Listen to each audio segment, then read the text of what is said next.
I, Dr. Rita Pratap, former head of the Department Drawing and Painting, University of Rajasthan, Jaipur. I am going to speak on Japanese art. Module 30, Woodblock, Further Development, 1801 to 1868. During this era, woodblock prints, long considered to be among Edo's distinctive products, were increasingly marketed as inexpensive souvenirs of a visit to the capital. With an output numbering in thousands, Katsu Shika Hokusai 1760 to 1849 was one of the most prolific, versatile, and influential of all print designers.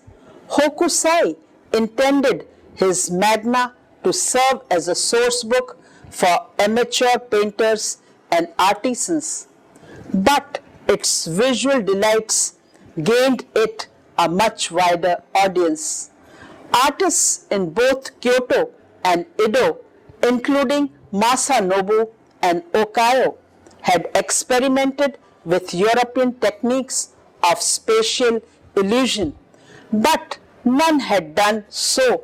Hokusai's uncanny choice of local dramatic light or atmospheric conditions and compositional ingenuity. The preeminent members of Utagawa school were Hiroshige, Kunisada, Kuniyoshi. Katsu Shika Hokusai was one of the most prolific, versatile, and influential of all designers. An output numbering in thousands was a production by Hokusai. Woodblock prints, further development, 1801 to 1868.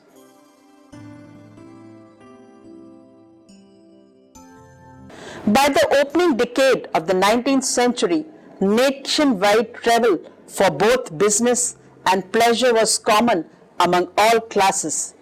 Pilgrimage to temples, shrines, and scenic sites in the countryside were popular, but the great eastern capital, as Edo was often known, was also a favorite destination. To enhance sales to tourists, many publishers opened branches or even relocated their shops from Nihonbashi to outskirts of the city, usually near the intersection of major thoroughfares. During this era, woodblock prints, long considered to be among Edo's distinctive products, were increasingly marketed as inexpensive souvenirs of a visit to the capital. Publishers catered to this changing audience by issuing prints that required less arcane knowledge of the theatre and yoshiwara. Tapping into rich literary and visual vein of Meisho, previously exploited primarily in painting and guidebooks, they began publishing single-sheet prints featuring landmarks in the nation's major urban centers as well as those in more remote rural locales. Colorful designs of birds and flowers and heroes from Chinese and Japanese history also entered the repertory, while prints of courtesans and actors still attracted a large audience. They were overshadowed by these newer genres.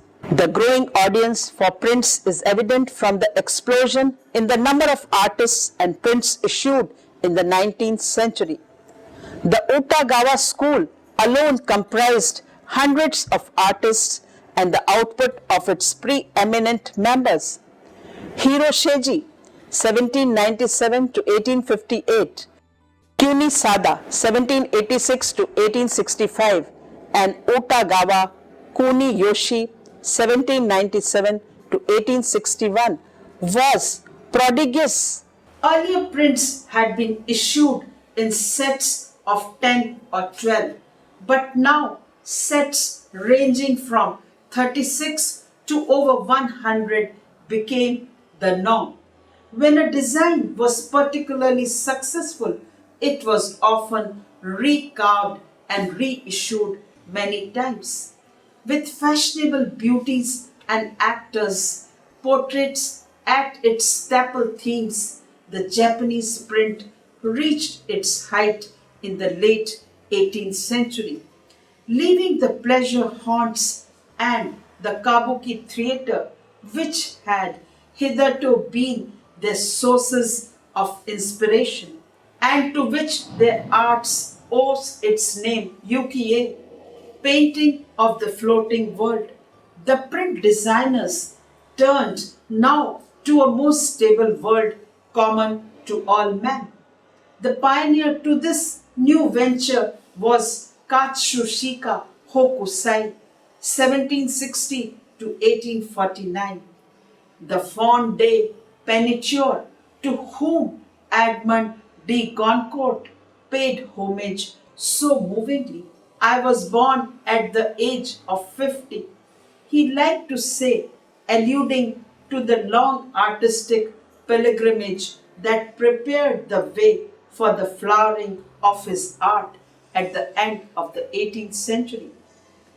Born on the eastern outskirts of Edo, in what was then still a counterfeit part of the city, he never lost the pleasant spirit of the Katsushika district, not for him the genteel manner of Edo's bourgeois.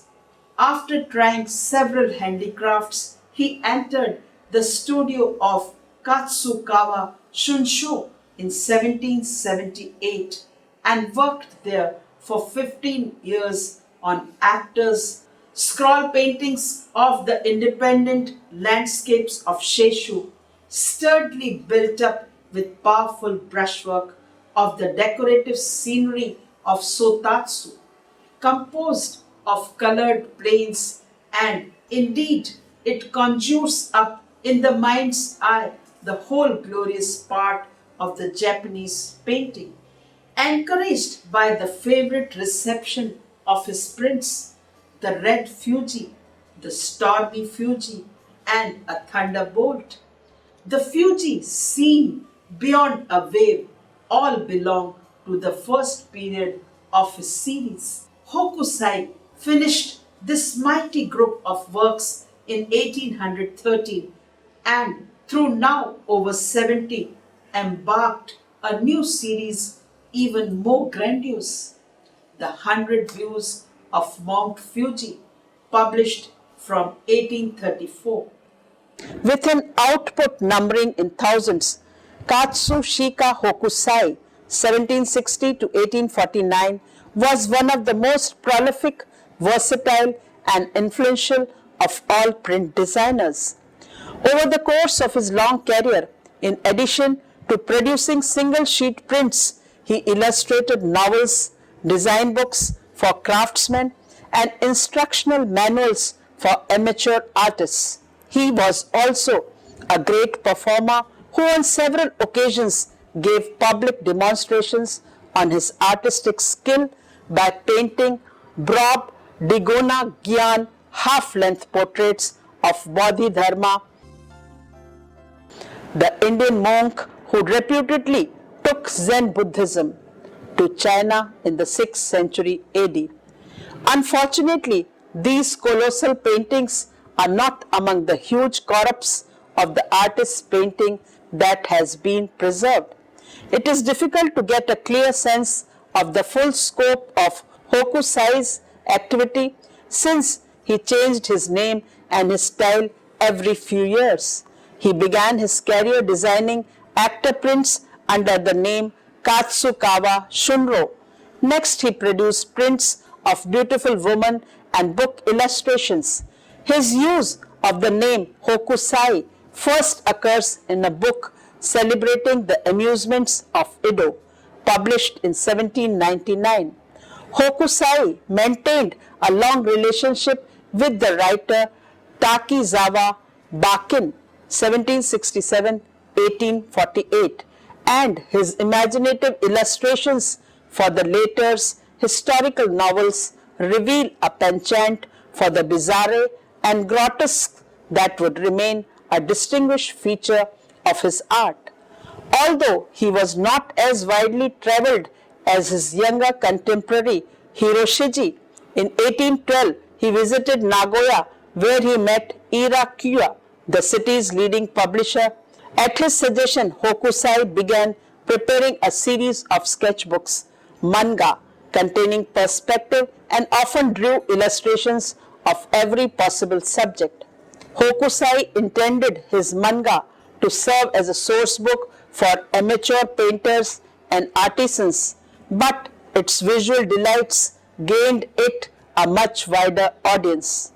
Illustrations from Manga, Volume 2, 1812, woodblock printed book, and present it is in the British Museum, London.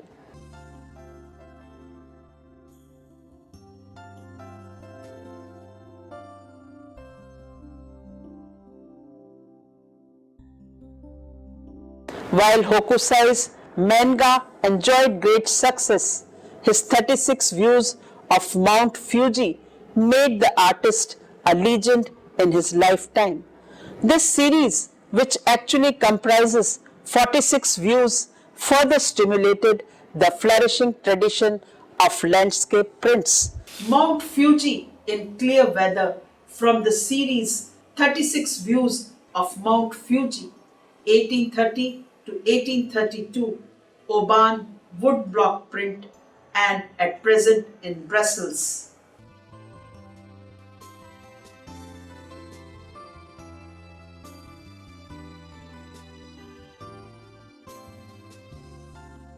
Departing from the Japanese tradition, he generally adopted a low angle of vision, which enabled him to achieve picturesque and impressive effects. Mount Fuji, for example, seen in distance beyond a huge waves, at the same time a few human figures serve to enliven his landscapes. Here, nevertheless, the wonderful red Fuji is without a sign of human life. The south wind brings fine weather, reads the inscription on the upper left, and the view is seen almost a vision of the sacred mountain standing out against a blue sky streaked with wispy fair weather clouds. The rays of the sun strike Mount Fuji at the dawn of a summer's day. The upper part of the cone, covered with volcanic ash, kindles to a blood red glow, which the dark green of the virgin forest on the slopes only serve to emphasize. Thus, the red Fuji of Hokusai's comes like an echo of the changing background landscape of medieval period. Another painting from the same series is Mount Fuji, seen below a wave at Kanagawa.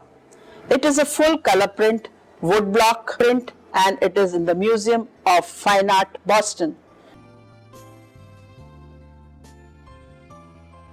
Artists in both Kyoto and Edo, including Masanobu and Okayo, had experimented with European techniques of spatial illusion, but none had done so with Hokusai's uncanny choice of locale, dramatic light, or atmospheric conditions and compositional ingenuity.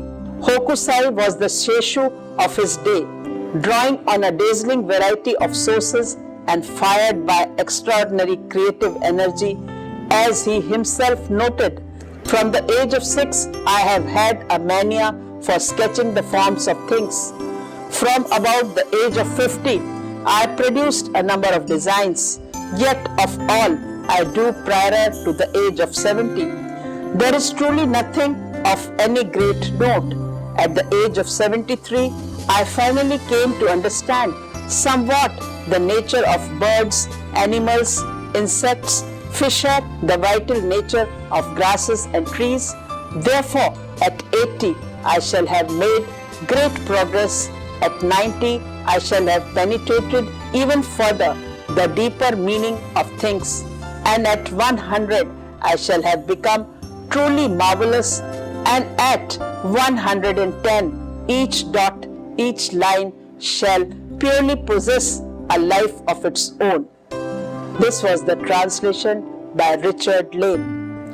Hokusai's vision, widely diffused through prints and books, reflected and heightened public consciousness of Mount Fuji as a noble yet dangerous peak. Although it was 100 miles, 62 kilometers away from Edo and had not erupted since 1707, city residents were keenly aware that it was an active volcano and held it in veneration. Hokusai's personal obsession with Mount Fuji was rooted in the ancient and still vital belief that it was sacred and a source of the secret of immortality. Indeed, throughout the summer months, when there was little risk of avalanches, male pilgrims traveled from all over the country to climb its peak. Women were prohibited from doing so. By depicting Mount Fuji time and again, and by employing its conical peaks as a distant yet central element in many of his views of Edo, Hokusai contributed to the popular perception that this sacred mountain was integral to Edo's identity. The enthusiastic response to Hokusai's Fuji series prompted other artists to develop the landscape genre still further. Utagawa Endo Hiroshige, 1797 to 1858, was by far its most gifted practitioner, a low-ranking samurai whose family held a hereditary position in the Edo Fire Brigade. Hiroshige studied Kano painting but was also conversant with the painting styles. His work reveals the influence of literati, Maruyama, Shijo, and Western pictorial techniques. Hiroshige's compositions, like those of Hokusai, are characterized by personal,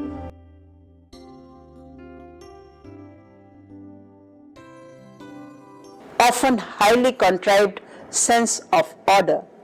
Unlike Hokusai's work, however, Hiroshige's reveal an emotional response to the poetry of place that found resonance both among city dwellers who increasingly viewed the countryside with nostalgia and among visitors from the provinces who were delighted to see landmarks from the regions celebrated in prints. Hiroshige began issuing his celebrated 53 stages on the Tokaido in 1833.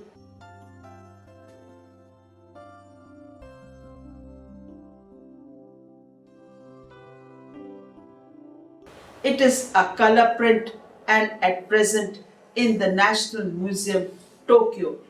A year after he himself had travelled along this route as a member of a daimyo retinue, the slanting crisis crossing lines of the hillside, the roofs, the swaying bamboo, and the pelting rain convey the movement and bustle brought on by the shower. As people run for shelter and convey it without impairing the balance and harmony of the composition. The figures drawn straight from life reveal sureness of his draftsmanship, but a colorist as well. He successfully unifies the whole scene by a means of a prevailing darkness of tone, evoking the sadness of a rainy day in the country. One of the most striking things about the work is the effect produced by the clumps of bamboo silhouetted against the sky. Much of the beauty of Hiroshige's art springs from his sensitive response to variations of weather and the changing seasons, and thus feeling for nature links his work with the lyrical landscapes of the Yamato age of the Heian period. Portraits and illustrations for serial stories under the name of Shunro.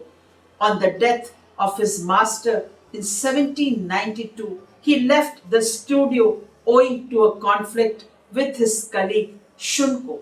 Their subject matter capitalized on phenomenal success of footing it along the Tokaido, a picturesque novel issued in annual installments between 1802 and 1822, and of a kabuki play also set on the Tokaido that was first staged in 1825.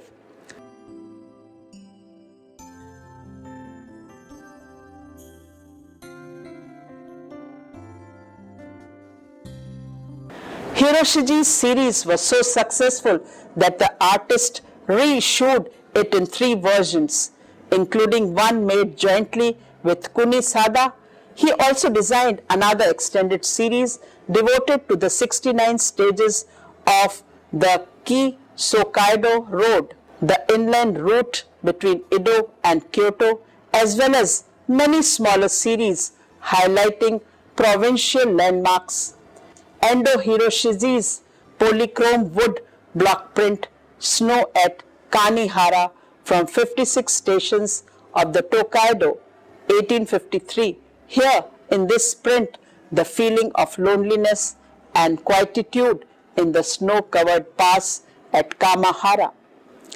Hiroshiji capped his long and illustrious career as a designer of topographic prints with the ambitious fireworks over Ryogoku Bridge from the series 100 Famous Views of Edo, Maisho Edo Hakei, 1857, Oban, woodblock print, and at present in the British Museum, London.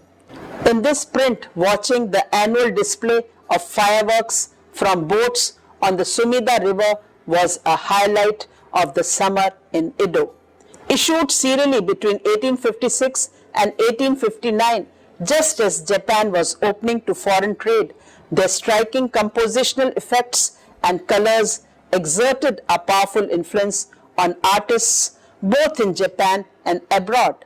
In this extraordinary series, Hiroshiji capitalized on the tradition of meisho, pictures of famous places with seasonal and poetic associations, to immortalize shrines, temples, tea houses and restaurants, theatres and shops, rivers and canals, all bustling with activity.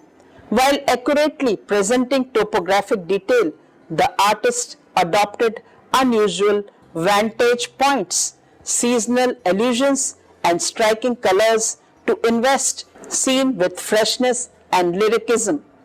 The cumulative effect on both inhabitants and visitors of Hiroshiji's celebration of Edo's scenic beauty and prosperity was analogous to that of Hokusai's Fuji series. The Utagawa school where Hiroshiji was trained was the foremost print atelier in the 19th century. Although its members were specially noted for actor and historical prints, most were adept in all the popular genres. Tokuyoni's triptych show the shop of his publisher Judo, combining a perspective view, the portrayal of fashionable beauties, and fan-shaped actor prints, is emblematic of this range. The success of Utagawa school can be attributed primarily to the artist Tokoyoni, trained among whom Kunisada and Kuniyoshi were specially talented. Utagawa Kunisada, 1786 to 1865, like Utamaro, was an active participant in the lively cultural life of Edo.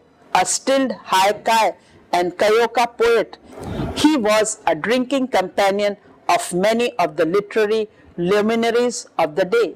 He was also conversant with the latest Edo fashions and used this knowledge in many of his prints.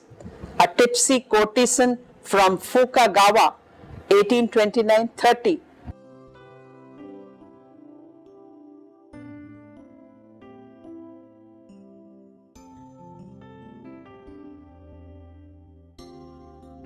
the fan-shaped woodblock print design illustrated portrays the long-faced and sharply pointed chin of this courtesan, which is the hallmarks of the Utagawa school figural style.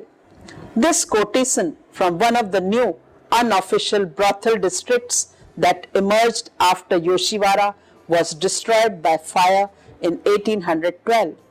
Her plaid costume reflects the new taste in dress during the 1820s, while the exotic European goblet she holds in her hand and deep blue landscape in the background are evidence of the growing availability of imports from the West.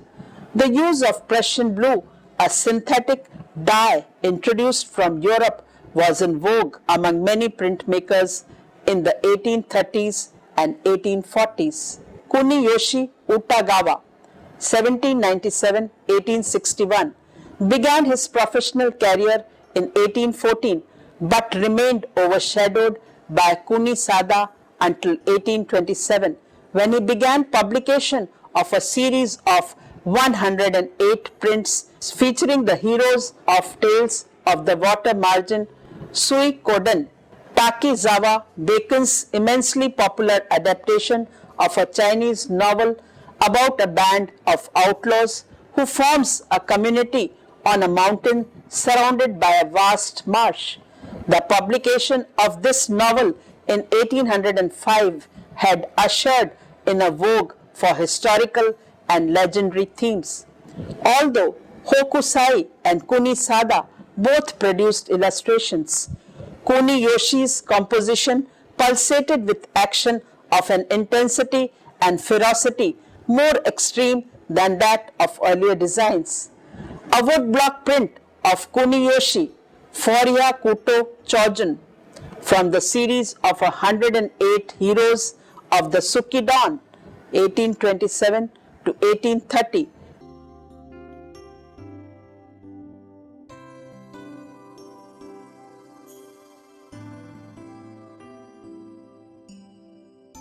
it is in the British Museum, London. Here, Kuniyoshi's glorification of the muscular, richly tattooed bodies of these counter-culture heroes lent new legitimacy to elaborate body decoration associated with Edo gangsters.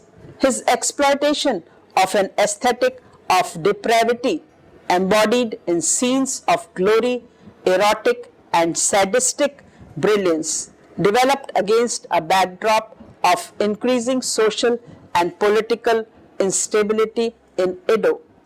The publication of prints featuring heroes of Chinese and Japanese history was given a boost in 1842 when the government banned the portrayal of actors and courtesans, urging artists instead to focus attention on more morally uplifting subject matter. Kuniyoshi took advantage of this mandate by issuing prints devoted to heroes of the 12th century wars between the rival Taira and Minamoto clans. However, in the eyes of a public accustomed to looking for secret meanings, his portrayals of these paragons of feudal loyalty and self-sacrifice were often interpreted as censorious references to the existing political order. Such mixed messages, whether intentional or not, were but one of many signs of the fraying of the Tokugawa social fabric. In giving artistic expression to the gap between official and perceived reality, woodblock print artists were reflecting the growing political disaffection that marked the final decades of Tokugawa rule.